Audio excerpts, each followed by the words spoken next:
আল্লাহ বলেন ওয়ালাকাদ মাক্কান্নাহুম ফিমা এম মাক্কান্নাকুম ফি, আল্লাহ বলেন আমি তাদেরকে যে প্রতিষ্ঠা দান করেছিলাম এমন কিছুতে যাতে আমি তোমাদেরকে প্রতিষ্ঠা দান করি নাই। অর্থাৎ তাদেরকে আমি ধন সম্পদ মান ইজ্জত যা কিছু আমি দিয়েছিলাম সে পরিমাণ তোমাদেরকে দেই নাই হে মক্কাবাসী, কিন্তু এরপরে আমি তাদেরকে ধ্বংস করছি।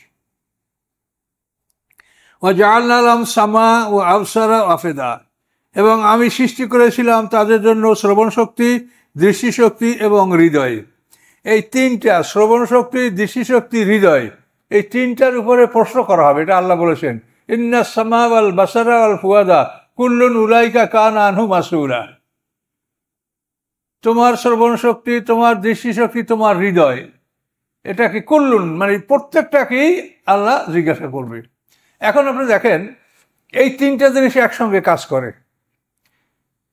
আমরা এখানে বসছি, এই চক্ষু দিয়ে কোরআন দেখছি, কান দিয়ে শুনছি এবং হৃদয় দ্বারা অনুভব করছি। আর ঠিক আপনি একটা মোবাইল নিয়ে যদি বসেন, কেউ আপনার হয়তো বলবে না, যারা বসে তারাও কিন্তু তিনোটা জিনিস, তাদের শোনা এবং দেখা এবং হৃদয়ের যে একটা তৃপ্তি অনুভব করা, এই তিনটেই কিন্তু তারা করছে। তো মনে হয় যেন এই মানুষগুলি তাদের জীবনটাকে মানে মোবাইলের কাছেই তারা বিক্রি করে দিয়েছে। আল্লাহ বলছে আমার কাছে জানমাল বিক্রি করো, আর এরা মনে হয় সূরা আহকাফ। আহকাফ শব্দের অর্থ বালুর টিলা, আনডুলেটিং ল্যান্ড, উঁচু নিচু ভূমি, যেটাকে বলা হয় বন্ধুর।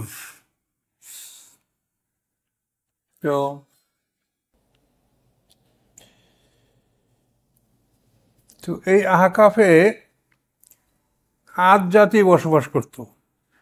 আদ জাতির পরিচয় হলো আদ এবনে আওজ এবনে এরাম এবনে সাম এবনে নূহ। তা নূহ আলাইহিস সালামের পঞ্চম পুরুষের লোকেরা আদ জাতি। আদ এবনে আওজ এবনে এরাম এবনে সাম এবনে নূহ। নূহ আলাইহিস সালামের বড় পুত্র সাম, তার পুত্র এরাম, এদের এই পঞ্চম পুরুষে আদ জাতি। তো এদের পয়গম্বরের নাম ছিল হুদ। তো আল্লাহ বলছেন স্মরণ করো আখা আদেন, আদ জাতির ভাইকে। তো আদ জাতির ভাই হলো হুদ, তাদের পয়গম্বর। এর আনজারা কওম বিল আহকাফে, যখন তিনি সাবধান করছিলেন তার জাতিকে বালুর টিলায় যারা বসবাস করত। যে জাতিটা একটা অসমতল ভূমি বালুর টিলার উপরে বসবাস করত, তাদেরকে তিনি সতর্ক করলেন। অকাদ খলাতেন নজুরু মিন বাইনি ইয়াদিহি ওয়া মিন খালফি, এবং অবশ্যই অতীত হয়েছে ভয় প্রদর্শনকারীগণ তার আগে এবং পরে। তার আগে এবং পরেও ভয় প্রদর্শনকারীগণ পৃথিবীতে এসেছিলেন, নবী রাসূল এসেছিলেন। তারা কি বলেছেন? আল্লাহ তা'বুদু ইল্লাল্লাহ, তোমরা আল্লাহ ছাড়া কারো গোলামি করবে না। সমস্ত নবী রাসূলদের একটাই দাওয়াত যে তোমরা আল্লাহ ছাড়া কারো গোলামি করবে না। আল্লাহ তা'বুদু ইল্লাল্লাহ। ইন্নী আখাফু আলাইকুম আযাবা ইয়াউমিন আযীম, নিশ্চয়ই আমি তোমাদের উপরে ভয় করছি বড়দিনের শাস্তির। বড়দিন হলো যে দিনটা 50,000 বছরের সমান একটা দিন, এটাই বড়দিন। তো এই দিনে বিচার অনুষ্ঠিত হবে, এবং এছাড়া আল্লাহর কাছে সমস্ত দিনগুলি 1000 বছরের সমান। ওই 50,000 বছরের সামনেও 1000 বছরের সমান দিন, তার আগেও 1000 বছরের সমান দিন।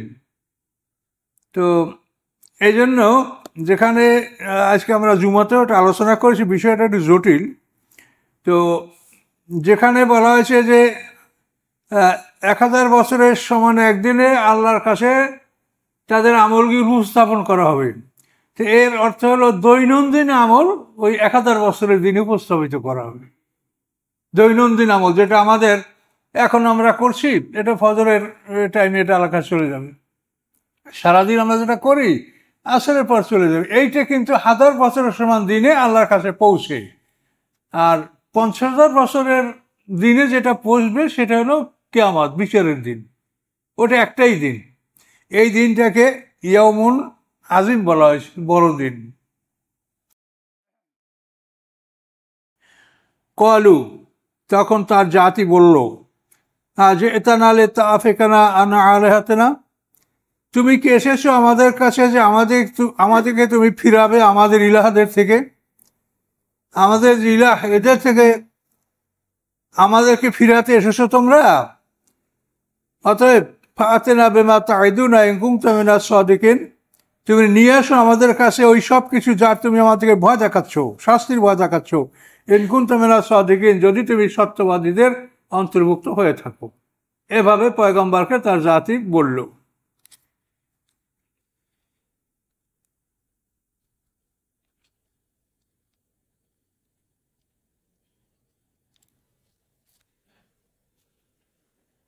ক্বালা ইন্নামাল ইলমু ইনদাল্লাহ, পয়গম্বর বললেন, নিশ্চয়ই এ বিষয়ের জ্ঞান আল্লাহর কাছে। যে তোমাদের ধ্বংসটা যে কখন হবে এই জ্ঞান এই সময়ে আমার কাছে না, এটা আমি বলতে পারবো না। নিশ্চয়ই এর জ্ঞান একমাত্র আল্লাহর নিকট, যে কতখানি সময় তোমাদের জন্য নির্ধারিত আছে, সময় পার হওয়ার পরেই তোমাদেরকে আল্লাহ ধ্বংস করবেন, এটা আল্লাহ জানেন, আমি জানি না। উবাল্লিগুকুম মা উরসিলতু বিহি, আমি পৌঁছে দিচ্ছি তোমাদের কাছে ওই সব কিছু জানিয়ে আমি প্রেরিত হয়েছি, আমাকে যা দিয়ে পাঠানো হয়েছে এটা আমি তোমাদেরকে পৌঁছেই দিচ্ছি। মানে পয়গম্বররা আমানতদার, আসমানি কেতাব হচ্ছে একটা আমানত, এই আমানতের প্রাপক হচ্ছে বিশ্বের সমস্ত মানুষ। কাজে এই প্রাপকদের কাছে আলেমদের কর্তব্য এটা পৌঁছে দেওয়া। এই দায়িত্বটা ছিল নবী রাসূলদের, তাদের ইন্তেকালের পরে এই দায়িত্বটা আল্লাহ আলেমদেরকে দান করেছে, এটা কোরআনেই বলা আছে। সুম্মা আওরাসনাল কিতাব আল্লাযীনা ইসতাফাইনা মিন ইবাদিনা, নবী রাসূলদের তিরোধানের পরে আমি আমার বাছাইকৃত একদল লোককে আসমানি কিতাবের ওয়ারিস বানিয়েছি, এটা কোরআন আয়াত। আবার এর উপরে হাদিসও আছে, আল্লাহ রাসূল বলেছেন যে আল উলামাউ ওয়ারাসাতুল আম্বিয়া, একই ধরনের কথা। এই জন্য পয়গম্বর বললেন, আমি তোমাদেরকে পৌঁছে দিচ্ছি যা নিয়ে আমি প্রেরিত হয়েছি।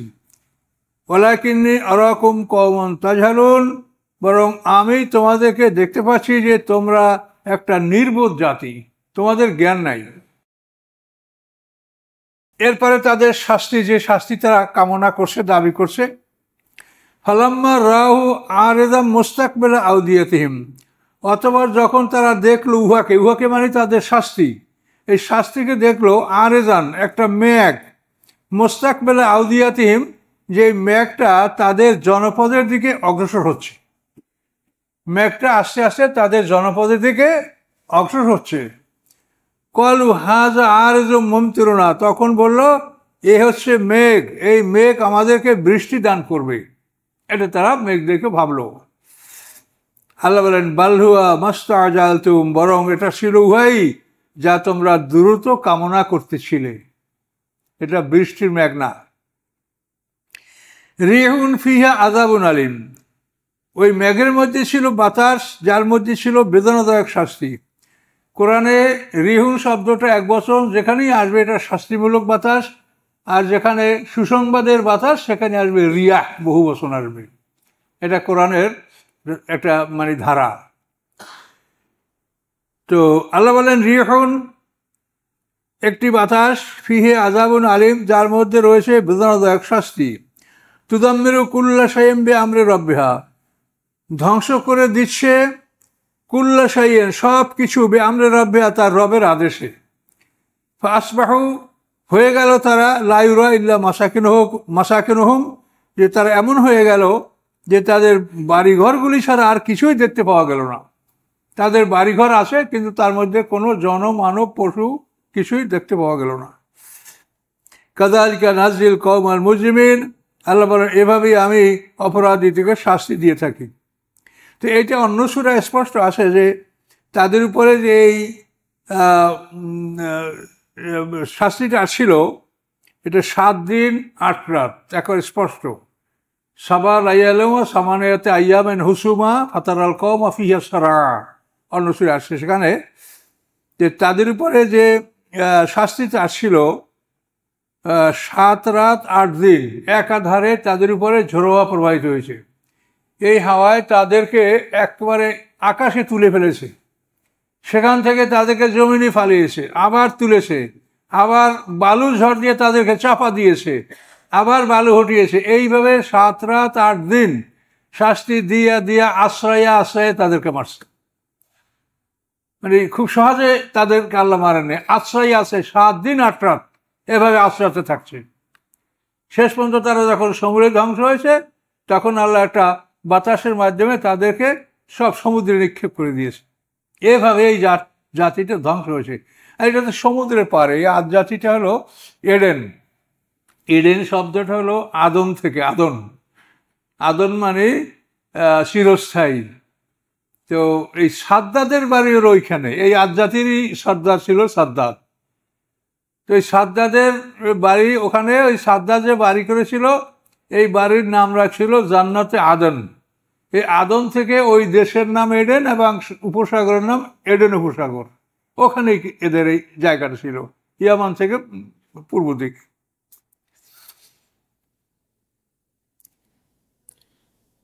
আল্লাহ বলেন ওয়ালাকাদ মাক্কান্নাহুম ফিমা মাক্কান্নাকুম ফি। আল্লাহ বলেন আমি তাদেরকে যে প্রতিষ্ঠা দান করেছিলাম এমন কিছুতে যাতে আমি তোমাদেরকে প্রতিষ্ঠা দান করি নাই। অর্থাৎ তাদেরকে আমি ধন সম্পদ মান ইজ্জত যা কিছু আমি দিয়েছিলাম সে পরিমাণ তোমাদেরকে দেই নাই হে মক্কাবাসী, কিন্তু এরপরে আমি তাদেরকে ধ্বংস করছি। ওয়াজআলনা লাহুম সামা ওয়া আবসারা ওয়া আফিদা, এবং আমি সৃষ্টি করেছিলাম তাদের জন্য শ্রবণ শক্তি, দৃষ্টিশক্তি এবং হৃদয়। এই তিনটা, শ্রবণ শক্তি, দৃষ্টিশক্তি, হৃদয়, এই তিনটার উপরে প্রশ্ন করা হবে। এটা আল্লাহ বলেছেন ইন্না সামা ওয়াল বাসারা ওয়াল ফুয়াদা কুল্লুন উলাইকা কানা আনহু মাসউলা। তোমার শ্রবণ শক্তি, তোমার দৃষ্টিশক্তি, তোমার হৃদয়, এটাকে কুল্লুন মানে প্রত্যেকটাকেই আল্লাহ জিজ্ঞাসা করবে। এখন আপনি দেখেন এই তিনটা জিনিস একসঙ্গে কাজ করে। আমরা এখানে বসছি, এই চক্ষু দিয়ে কোরআন দেখছি, কান দিয়ে শুনছি এবং হৃদয় দ্বারা অনুভব করছি। আর ঠিক আপনি একটা মোবাইল নিয়ে যদি বসেন, কেউ আপনার হয়তো বলবে না, যারা বসে তারাও কিন্তু তিনোটা জিনিস, তাদের শোনা এবং দেখা এবং হৃদয়ের যে একটা তৃপ্তি অনুভব করা, এই তিনটেই কিন্তু তারা করছে। তো মনে হয় যেন এই মানুষগুলি তাদের জীবনটাকে মানে মোবাইলের কাছেই তারা বিক্রি করে দিয়েছে। আল্লাহ বলছে আমার কাছে জানমাল বিক্রি করো। আর এরা মনে হয়, তার কারণ আমরা চলাফেরা করতে যখনই বের হই, তো যখন কোনো ওয়েটিং রুমে বসি বা কোনো গাড়ির ক্লাসে বসি, সবাই যে কোনো বয়সের লোক সবাই আছে একটা মোবাইল এদিক তাকাই আছে। কি অবস্থাটা আপনি চিন্তা করে দেখেন, কিভাবে তাদের জীবনের মূল্যবান সময়টা তারা নষ্ট করছে। কাজে এই জন্য আপনারা তো আশা করি সতর্ক আছেন, অন্যদেরকেও বুঝে বলবে যে তোমার মুহূর্তগুলি কিভাবে পার হচ্ছে তুমি কি জানো? তোমার এই মুহূর্ত যখন শেষ হয়ে যাবে, তখন তুমি যদি বলো যে পৃথিবীর ইলন মাস্ক যদি বলে যে আমি সব সম্পদ আজরাইলকে দেব, আমাকে 1 মিনিট সময় দেওয়া হোক, দিবে? এই সময়ের কত মূল্য আপনি কি বোঝেন? যে এই সময়টার কত মূল্য, এই সময়টা আপনি কিভাবে কাটাবেন, সময় আপনার কাটে না। এই জন্য আপনি রিক্রিয়েশনাল ফাংশনের জন্য আপনি এটা করেন সেটা করেন, কত কিছু করছেন, অথচ এই সময়ের জন্য আপনি কাঁদবেন যে আমার সময়টাকে আমি কেন কাজে লাগালাম না। আর সতর্ক থাকেন যে এই তিনটা জিনিস, ইন্না সামা ওয়াল বাসারা ওয়াল ফুয়াদা, তোমার শ্রবণ শক্তি, তোমার দৃষ্টিশক্তি, তোমার হৃদয়, এই তিনটাই কিন্তু একসঙ্গে কাজ করে। আপনি চোখে দেখছেন, কানে শব্দটা শুনছেন এবং হৃদয়ে আপনি তার মানে সুখ দুঃখটা অনুভব করছেন। তো আল্লাহ যদি বলে জিজ্ঞাসা করা হবে, সেটার মানে অনিবার্য শাস্তি। আল্লাহ যদি কাউকে প্রশ্ন করে, জিজ্ঞাসা করে, কোনোভাবেই শাস্তি থেকে মুক্তি পাবে না। মুক্তি হলো আল্লাহ যদি দয়া করে ক্ষমা করে দেয়। যারা ডান হাতে আমলনামা পাবে, কোরআন পাকে বলা আছে ওয়াম্মা মান উতিয়া কিতাবাহু বিয়ামিনিহি ফাসাফা ইউহাসাবু হিসাবান ইয়াসীরা। আল্লাহ বলেন ডান হাতে যারা আমলনামা পাবে তাদের থেকে একটু হালকা হিসাব নেওয়া হবে। এই হালকা হিসাবটা কী হবে সেটা তাফসিরে উল্লেখ আছে যে আল্লাহ বান্দাকে ডাকবেন, তুমি আমার কাছে আসো।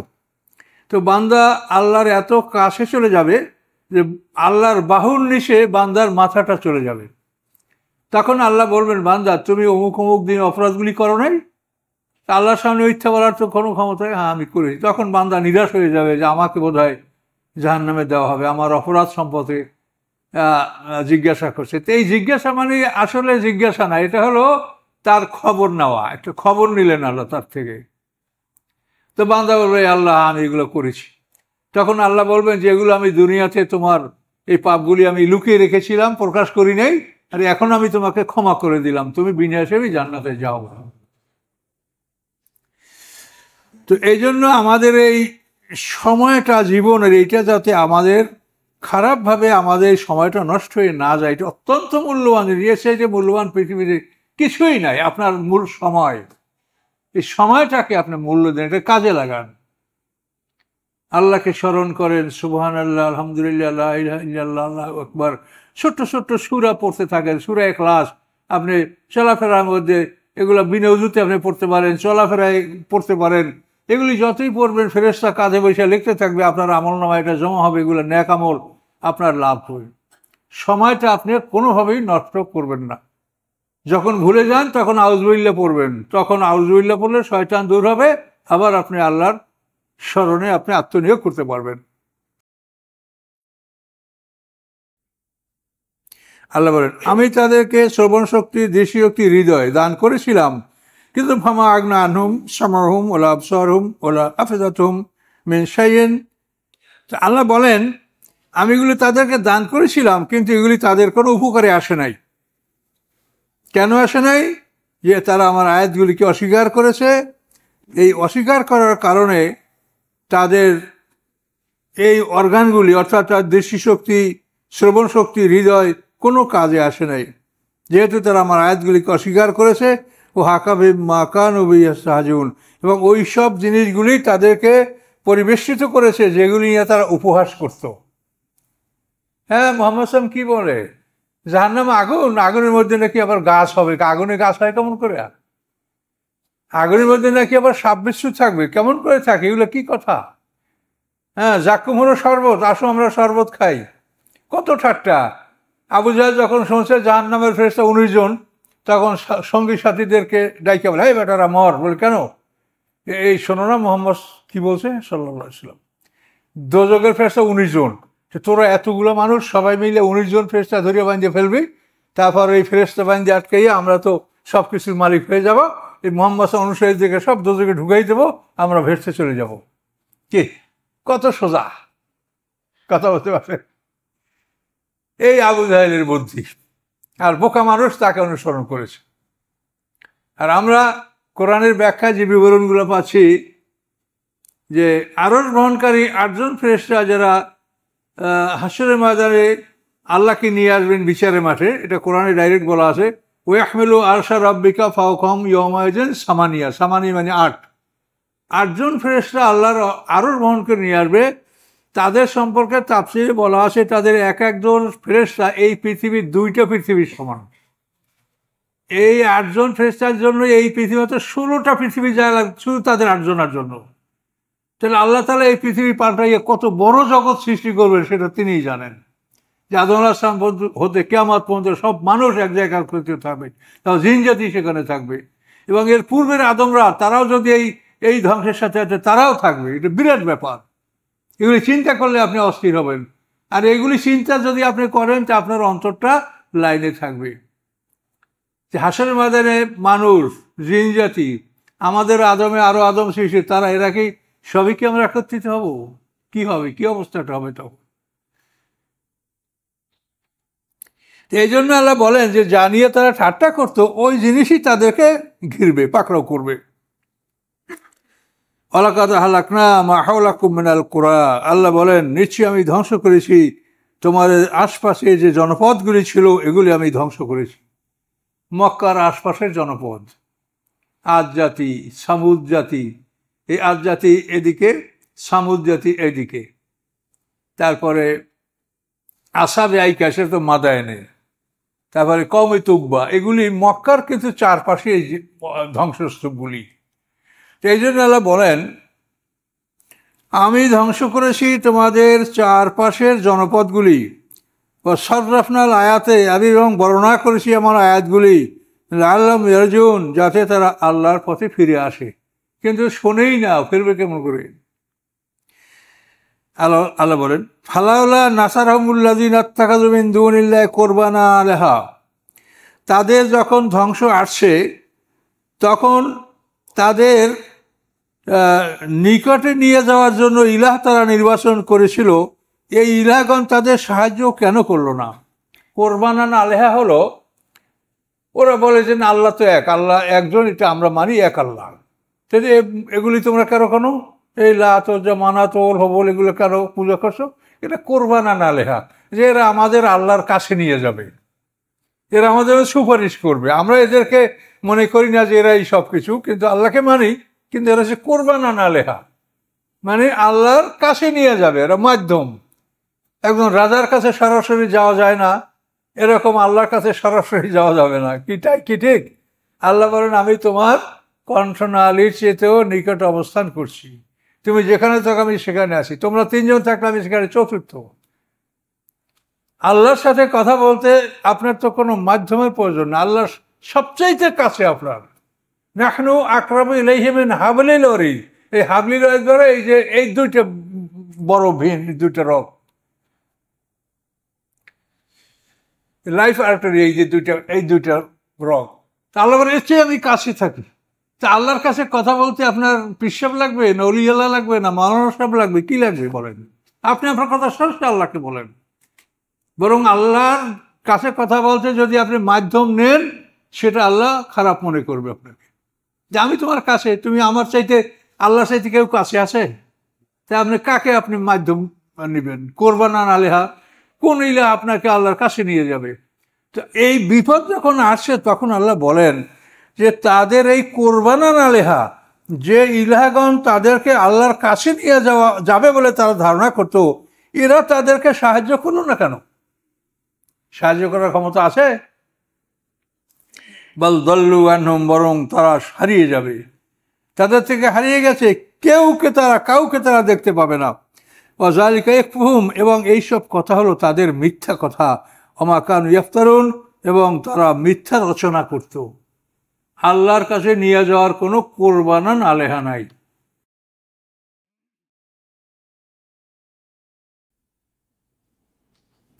এরপরে অন্য প্রসঙ্গ চলে আসে, ওয়াইযা সারাফনা ইলাইকা নাফারাম মিনাল জিন্নি ইয়াসতামিউনা আল কুরআনা ফালাম্মা হাদারুহু ক্বালু আনসিতু ফালাম্মা কুযিয়া ওয়াল্লাউ ইলা কওমিহিম মুনযিরিন।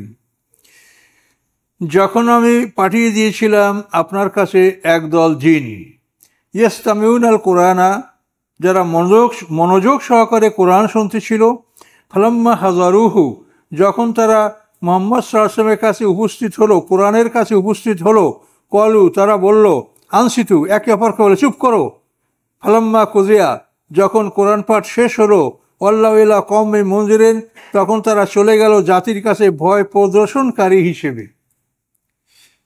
এলো আয়াতের তর্জমা। এর অর্থ হলো, আল্লাহ রসুল যখন তায়েব থেকে ফিরতেছিলেন, নবুয়তের 10ম বছরে যখন বিবি খাদিজা ইন্তেকাল করলেন, আল্লাহ রসুল চাচা আবু তালেব ইন্তেকাল করলেন, এই বছরটা আল্লাহ রসুলের জীবনে দুঃখের বছর। তো তিনি মুরব্বিহীন হয়ে পড়লেন, আশ্রয়হীন হয়ে পড়লেন। তখন তিনি মনে করলেন যে আমি কোথায় যাব, দিনের জন্য আমি কোথায় গিয়ে আশ্রয় পাব? তখন তিনি তার বাল্যকালে মা যেখানে, তার মায়ের বাড়ি, দুধ মায়ের বাড়ি, এটা ওই তায়েফে। তো এখানে আল্লাহ রসুল মনে করেন আমি ওখানে যাই দেখি। তো আল্লাহ রসুল যায়েদ ইবনে হারেসা, তার আজাদকৃত গোলাম, একে নিয়ে তায়েফ গেলেন, এবং সেখানে যে দুর্ঘটনা ঘটলো সেটা আপনারা জানেন। যে বাড়িটায় তিনি উঠেছিলেন, হাবিব, সউদ, আব্দে ইয়ালিল, এই 3 ভাই সেখানে বসবাস করত। আল্লাহ রসুল তাদেরকে দাওয়াত দিলেন এবং বললেন, যদি আপনারা আমার দাওয়াত গ্রহণ না করেন তা আমার কথাটা কাউকে বলেন না। কিন্তু ওরা দাওয়াতও গ্রহণ করলো না, বরং আল্লাহ রসুলের আগমনের কথাটা সমাজের দুষ্ট লোকদেরকে জানিয়ে দিল। বিশেষ করে ওই বাড়ি এক গৃহিণী ছিল, এক মহিলা ছিল, সে ছিল কুরাইশ বংশের মেয়ে। ওই যে বুড়ির বাড়ির কথা শোনেন না, এই হলো সেই বুড়ি। কি জানি সেখানে একটা বড়ই গাছ আছে, বলে যে বুড়ির বাড়ি, এটা বলে লোকে। আচ্ছা, বুড়ির বাড়ি থাক বা নাই থাক, ঘটনা সত্য এটা ঠিকই কোরআনে আছে। তো এখানে আল্লাহ রসুলকে ওই জাতি অত্যাচার করলো, তারপরে শেষ পর্যন্ত আল্লাহ রসুল উতবা বিন রবিয়া সাইবা বিন রবিয়ার আঙ্গুর বাগানে আশ্রয় নিলেন। সেখানে আশ্রয় নেওয়ার পরে ওরা সেখানে ঢুকলো না। তার কারণ আরবের একটা নিয়ম ছিল যে কোনো লোক যদি কারো বাড়ি আশ্রয় গ্রহণ করে তো তারা তাকে আশ্রয় দিবে। সে এমন যদি হয় যে বাবাকে খুন করেছে, তারপরেও যদি আশ্রয় চায় তো তাকে আশ্রয় দিবে। এটা আরবের একটা নিয়ম ছিল। আর আশ্রিত ব্যক্তিকে রক্ষা করার জন্য তারা প্রয়োজনে যুদ্ধ করবে। তো আল্লাহর রসুল যখন উতবা বিন রবিয়া সাইবা বিন রবিয়ার বাড়িতে উপনীত হলেন, তখন ওরা ওখান থেকে সরে গেল। তো উতবা বিন রবিয়া সাইবা বিন রবিয়ার একটা আঙ্গুর বাগান ছিল, সেখানে আল্লাহ রসুল ঢুকলেন। তো ক্লান্ত অবস্থায় সেখানে তিনি বসে পড়লেন। তখন উতবা বিন রবিয়া সাইবা বিন রবিয়া তারা ওই বাগানে ছিল। তারা তাদের একজন খ্রিস্টান গোলাম, তার নাম হলো আদ্দাস, এই গোলামকে বলল যে এই লোকটা ক্লান্ত, এই পেয়ালায় করে একগুচ্ছ আঙ্গুর পেড়ে তাকে দাও। তখন একগুচ্ছ আঙ্গুর পেড়ে আল্লাহ রসুলকে দেওয়া হলো। তো এই পেয়ালাটা ধরার সময় আল্লাহ রসুল বিসমিল্লাহির রহমানির রহিম বললেন। তখন আদ্দাস নামক খ্রিস্টান গোলাম বলল যে এই কথাগুলো আপনি কোথায় পেয়েছেন? এই দেশের কোনো লোক তো এই কথা বলে না। বিসমিল্লাহির রহমানির রহিম ওরা বলে না, ওরা বলে বিসমিকা আল্লাহুম্মা। ওরা আল্লাহ নামে কাজ করে, কিন্তু সেটা হলো বিসমিকা আল্লাহুম্মা, বিসমিল্লাহির রহমানির রহিম নয়। তখন আল্লাহ রসুল বলছে তুমি কোন দেশের লোক? তখন বলে আমি নিনুয়া, আমার বাড়ি। তো নিনুয়াটা হলো দজলা নদীর উত্তর সাইডে, অপর পারে নিনুয়া। ইউনূস আলাইহিস সালাম যেখানে নবী ছিলেন এই অঞ্চলটা হলো নিনুয়া, বালাবক্ষ মূর্তি যে শহরে ছিল। তিনি বললেন যে আমার বাড়ি নিনুয়া। তখন আল্লাহ রসুল বললেন তুমি ইউনূস আলাইহিস সালামের দেশের লোক? সেটা আরও ঘাবড়ায় গেল। ইউনূস আলাইহিস সালামের নাম এই দেশে কোনো মানুষ জানে না, আপনি কোথায় পেলেন? তখন আল্লাহ রাসূল বললেন যে ইউনূস আলাইহিস সালাম একজন নবী ছিল, সে আমার ভাই, আমি একজন নবী, এই জন্য আমি তাকে চিনি। তখন আদ্দাস নামক খ্রিস্টান গোলাম আল্লাহ রসুল হস্তবদ্ধ চুম্বন করলেন, সম্মান করলেন তাকে। তো এটা দেখে আবার উতবা বিন রবিয়া সাইবা বিন রবিয়া গোলামটার উপরে ক্ষিপ্ত হয়েছিল। তো এই গোলাম সম্পর্কে বলা হয় যে তিনি ইসলাম গ্রহণ করেছিলেন অথবা না করলেও আল্লাহ রসুলকে তিনি সম্মান দেখিয়েছেন। তো এখানে আল্লাহ রসুল এই মেহমানদারি গ্রহণ করার পরে সামনের দিকে অগ্রসর হতে লাগলেন, মক্কার দিকে অগ্রসর হতে লাগলেন। কারণে মানাজেল নামক জায়গায় আল্লাহ রসুল বিশ্রাম করলেন এবং সেখানে বসে আল্লাহ রসুল আবেগপূর্ণ মোনাজাত করলেন। সেই মোনাজাতে আল্লাহ রসুল বললেন যে আল্লাহ, আমি দাওয়াত দিচ্ছি, আমার দাওয়াতেই বোধহয় ত্রুটি আসে, যে জন্য আমার দাওয়াত সাকসেসফুল হচ্ছে না, আমার দাওয়াত মানুষ গ্রহণ করে না, এটা মনে আমারই ভুল, আমি হয়তো ঠিকমতো দাওয়াত দিতে পারছি না, তা আপনি আমাকে ক্ষমা করে দেন। আর আমার বিষয়টা কি আপনি কাফেরদের হাতে ছেড়ে দিয়েছেন যে ওরা যেমন ইচ্ছে তেমন আচরণ আমার সাথে করবে? এটা কিন্তু খুব দুঃখ বেদনার কথা আল্লাহ রসুলের। তো এভাবে যখন তিনি এই কথাগুলো বলতেছিলেন, আল্লাহ রসুল বলেন তখনই আমার সামনে একখণ্ড মেঘ দেখতে পাচ্ছি, মেঘ আমার দিকে অগ্রসর হচ্ছে এবং তার মধ্যে আমি জিবরিল আমিনকে দেখছি, আরও ফেরেশতা দেখতে পাচ্ছি।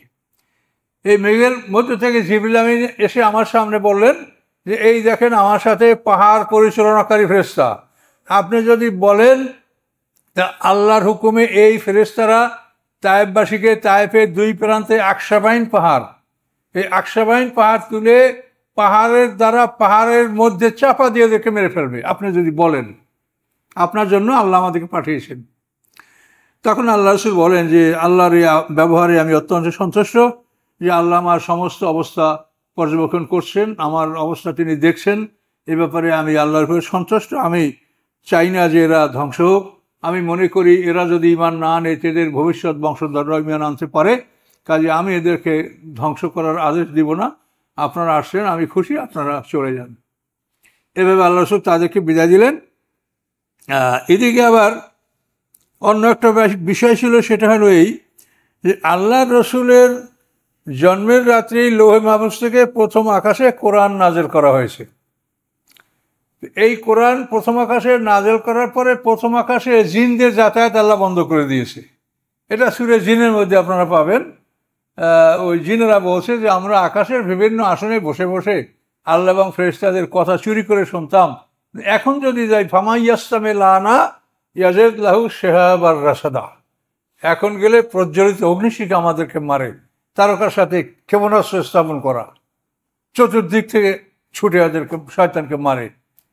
তো এই ঘটনার পরে জিনেরা শয়তানের কাছে গেল যে বলে এরকম ঘটনা, আমরা তো আকাশে ভিড়তে পারছি না। তখন শয়তান বলল যে এটা নিশ্চয়ই আকাশের কোনো ব্যাপার না, এটা পৃথিবীর ব্যাপার। পৃথিবীতে নূতন কোনো নবী রাসূলের আবির্ভাব হতে পারে, তোমরা এটা গোটা পৃথিবী অনুসন্ধান করে দেখো। তখন ওই জিন জাতির বিভিন্ন ডেপুটেশন দল, ছোটোখাটো দল সৃষ্টি হয়ে হয়ে পৃথিবীর নানা অঞ্চলে তারা ভ্রমণ করতেছিল যে পৃথিবীতে নূতন কোনো জিনিসের আবির্ভাব ঘটেছে কিনা। এই জিনের দল পৃথিবীতে ঘোরাফেরা করতেছিল। তো আল্লাহ রসুল কারনে মানাজাল থেকে যখন অগ্রসর হতে হতে তিনি ওয়াদিয়ে নাখলায় চলে আসে। এই ওয়াদিয়ে নাখলাটা এটা মক্কার কাছাকাছি, তাইফ এবং মক্কা 90 কিলো দূরত্ব। তো ওয়াদিয়ে নাখলাটা 12 কি 14 কিলো দূর হবে মক্কা থেকে। তো এই ওয়াদিয়ে ফজরের নামাজ পড়তেছিলেন, তখন এই জিনের দল সেখানে উপস্থিত হলো। উপস্থিত হয়ে এই আশ্চর্য কোরআন, এই কোরআনের মতো কোনো ভাষা পৃথিবীতে আর নাই। কোরআনের সমকক্ষ কোনো ভাষা পৃথিবীতে নাই। ওরা শুনেই দেখে যে আশ্চর্য, এটা এইরকম ভাষা তো আমরা শুনি নেই। এই কথা আল্লাহ বলছেন, ওয়াইজা সারাফনা, এই ঘটনা ওয়াদিয়ে নাখলায়, ওয়াইজা সারাফনা এলাইকা নাফার আমেলা জেনে, স্মরণযোগ্য যখন আমি পাঠিয়ে দিলাম আপনার কাছে একদল জিন, ইয়াস্তামিউন আল কোরআনা, যারা কান লাগিয়ে কোরআন শুনছিল, ফালাম্মা হাজারহু, যখন তারা কোরআনের কাছে উপস্থিত হলো, কলু, তখন তারা একে অপরকে বলল, আনসিতু, চুপ থাকো। ফালাম্মা কুজিয়া, যখন নামাজ সমাপ্ত হলো, ওয়াল্লাহ কমে মজরেন, তখন তারা জাতির কাছে ভয় প্রদর্শনকারী হিসাবে ফিরে গেল, কিন্তু রাসূলের সাথে দেখা করে নেই। ওরাই কোরআন শুনে ওরা বুঝতে পারছে যে এই কারণে পৃথিবীতে যেটা হয়েছে, ওখান থেকে ওরা জাতির কাছে চলে গেল। এরা 9 জন জিন, 9 জনের একটা গ্রুপ। পরবর্তীতে এরা তার জাতির কাছে যাওয়ার পরে এদের দাওয়াতে তাদের জাতির অন্তত 70 জন জিন ইসলাম গ্রহণ করেছিল। ইসলাম গ্রহণ করার পরে এরা সবে মিলে রাসূলের সাথে দেখা করেছে, এটা তাফসিরে বর্ণনা আছে। কালু, এখন এই জিনেরা জাতির কাছে গিয়া বলল, ইয়া কওমানা, হে আমাদের জাতি, ইন্না সামিনা কিতাবান, নিশ্চয়ই আমরা শুনেছি একটি কিতাব, উনজিলা মিন বা'দে মূসা, যেই কিতাবটা মূসা আলাইহিস সালামের পরে অবতীর্ণ হয়েছে। আসলে তো হয়েছে ইনজিলের পরে, কিন্তু এই জিনেরা জবুর ইনজিল সম্বন্ধে তাদের জ্ঞান ছিল না, এই জন্য তারা বলছে মূসা আলাইহিস সালামের পরে এই কিতাব নাযিল হয়েছে। মুসাদ্দিকাল লিমা বাইনা ইয়াদাইহি, অনুমোদনকারী ওই সকল আসমানি কিতাবগুলি যা এর সামনে আছে, ইহাদি ইলাল হক, এবং এই কিতাব সত্য পথ দেখায়, ওয়াইলা তারিকিম মুস্তাকিম, এবং সরল পথ দেখায়। এই কোরআনের বৈশিষ্ট্যটা হেদায়েত এবং সরল পথ দেখায়। ইয়া কওমানা, হে আমাদের জাতি, আজিবু দায় আল্লাহ, তোমরা আল্লাহর দায়ীর আহ্বানে সাড়া দাও। আল্লাহর দায়ী হলেন রাসূল সাল্লাল্লাহু আলাইহি ওয়াসাল্লাম, তোমরা আল্লাহর দায়ীর আহ্বানে সাড়া দাও। ও আমিনু বিহি, এবং তারপরে তোমরা ঈমান আনো। ইয়াগফির লাকুম মিন যুনুবিকুম, ক্ষমা করে দিবেন তোমাদেরকে তোমাদের পাপ সমূহ। ও ইউজিরকুম মিন আযাবিন আলিম, এবং রক্ষা করবেন তিনি তোমাদেরকে বেদনাদায়ক শাস্তি হতে। এইভাবে ওরা দাওয়াত দিল জাতিকে। অমান লা ইউজিব দাই আল্লাহ, এবং যারা আল্লাহর এই দায়ীর ডাকে যারা সাড়া দেবে না, দায়ী আল্লাহ মানে আল্লাহর পক্ষ থেকে দায়ী, মানে রাসূল সাল্লাল্লাহু আলাইহি ওয়াসাল্লাম। তো যে সাড়া দেবে না আল্লাহর আহ্বানকারীর ডাকে, ফালাই হিসাবে মুজিজিন, নয় সে এমন যে সে দুর্বল করতে পারবে আল্লাহকে ফিল আরদে, পৃথিবীর মধ্যে আল্লাহকে সে অপারক করতে পারবে না।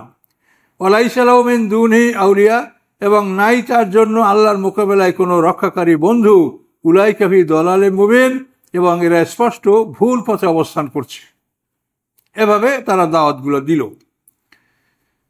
আওয়ালাম ইয়ারাও আন্নাল্লাযী খালাকাস সামাওয়াতি ওয়াল আরদ, তারা কি দেখে না যে নিশ্চয়ই আল্লাহ তাআলা তিনি খালাকাস সামাওয়াতি ওয়াল আরদ, যিনি সৃষ্টি করেছেন আকাশ পৃথিবী। ওয়ালাম ইয়ায়া বিখালকিহিন্না, এবং এগুলি সৃষ্টি করতে তিনি ক্লান্ত হননি। এত বড় বিশাল আকাশ, বিশাল পৃথিবী, এই সমুদ্র, এগুলি কি চিন্তা করা যায়? এই সমুদ্র কি কোনো লেবার দিয়া করা যায় এমন একটা বস্তু? হিমালয় পর্বত কি লেবার দ্বারা স্থাপন করা যায়? তো এগুলি তো বিরাট চিন্তার বিষয়। এই যে আমাজন জঙ্গল, এই পৃথিবীতে মালয়েশিয়ান জঙ্গল, আমি একবার পেপারে দেখছি মালয়েশিয়ায় দ্বিতীয় মহাযুদ্ধের সময় একটা সৈনিক হারিয়ে গেছে জঙ্গলে মালয়েশিয়ায়, 25 বছর পর সে জঙ্গল থেকে বের হতে পারছে। 25 বছরের মধ্যে জঙ্গল থেকে আর বেরোতে পারে নাই। এই তো মালয়েশিয়ান জঙ্গল, তো আপনাদের বাড়ির কাছে। তাহলে কত বড় বড় জঙ্গল, এই নদী, সমুদ্র, পাহাড়, পর্বত, আকাশ, এগুলি কিভাবে আল্লাহ সৃষ্টি করেছেন। তো আল্লাহ বলেন, এগুলি সৃষ্টি করতে যিনি ক্লান্ত হন নেই, তিনি তোমাদেরকে আবার বানাতে পারবেন। তোমরা মনে করো যে তোমরা এড়িয়ে যাবে, তা না। বেকাদিরিন, তিনি ক্ষমতা রাখেন আলা ইউহিয়াল মাউতা, যে তিনি মৃতকে জীবিত করবেন। বালা ইন্নাহু আলা কুল্লি শাইইন কাদির, হ্যাঁ নিশ্চয়ই তিনি সব কিছুর উপরে ক্ষমতাবান। তিনি মৃতকে জীবিত করবেন, বিচার করবেন, ন্যায় বিচার তিনি করবেন। তোমরা জুলুম করে করে পৃথিবীতে বিদায় হয়ে গেলে আর খালাস পেয়ে গেলে, তিলে তিলে বিচার করবেন আল্লাহ তাআলা।